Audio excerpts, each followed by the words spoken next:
Good afternoon, everyone. Both the Declaration of Independence and Common Sense were outward demands for the development of a new nation and its people free from the rule of the British monarchy during the period. One is written as a series of demands, and the other is more poetically, religiously related.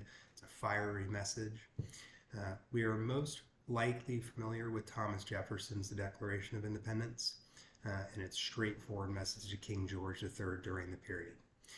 I am sure that we've all seen the meme with Thomas Jefferson saying the Declaration of Independence is the greatest breakup letter of all time. However funny that the meme may be today, Jefferson's work is a sincere masterpiece in its time, and still today.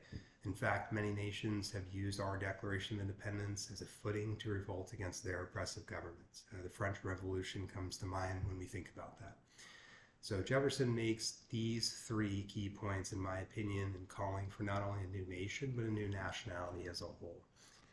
With that, the 3 points, both when a long train of abuses and usurpations pursuing invariably the same object and vices designed to reduce them under absolute despotism, it is their right, it is their duty to throw off such government and to provide new guards for their future security.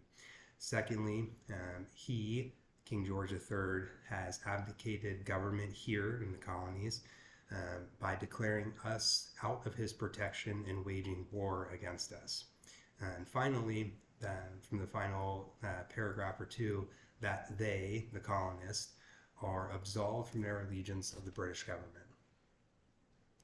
So having written several political pamphlets up until this point, the British-born Thomas Paine, the events leading up to the Battle of Lexington and Concord, the battle itself, would compel him to write his fiery Common Sense in 1775 that would later be distributed in 1776.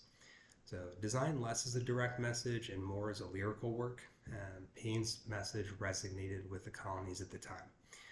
In fact, he asked the readers to imagine in the initial portion of it a people cut off from the known world, and he asked those individuals how would they govern themselves. And he argues through representation instead of naturally one group being ahead of the other.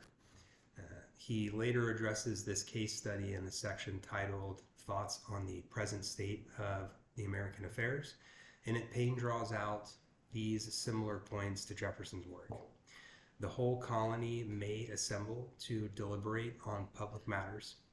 The authority of Great Britain over the continent is a form of government which sooner or later must have an end, and a government of our own is our own nature.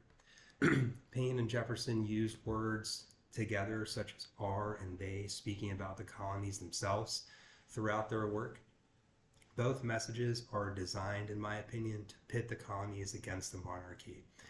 Not in totality, but specifically showing where Paine talked about that the authority of the Great Britain over the colony is a form of government, which must sooner or later end. That really draws out that the inevitable will happen, it's just how will it happen. In contrast, though, and I believe most profoundly in the work that we studied this week, is the demand versus the nature of these events as voiced by both authors. So Jefferson, like I said, the Declaration is just that. It's a demand to the authority of the king, to the monarchy over the colonies. He stated, and they all stated together, that we no longer are willing to be underneath you due to these list of reasons that you refuse to move on or budge on in any way. Whereas Paine, his work is instead of calling to the colonies to gather behind the cause of freedom, behind the cause of an independent nation. Instead, Paine worked through the religious and the political turmoil of the time to garner support, which I believe is key and would later lead to the Declaration having the supportive base that it needed to really reach both men's goals for the independent colonies.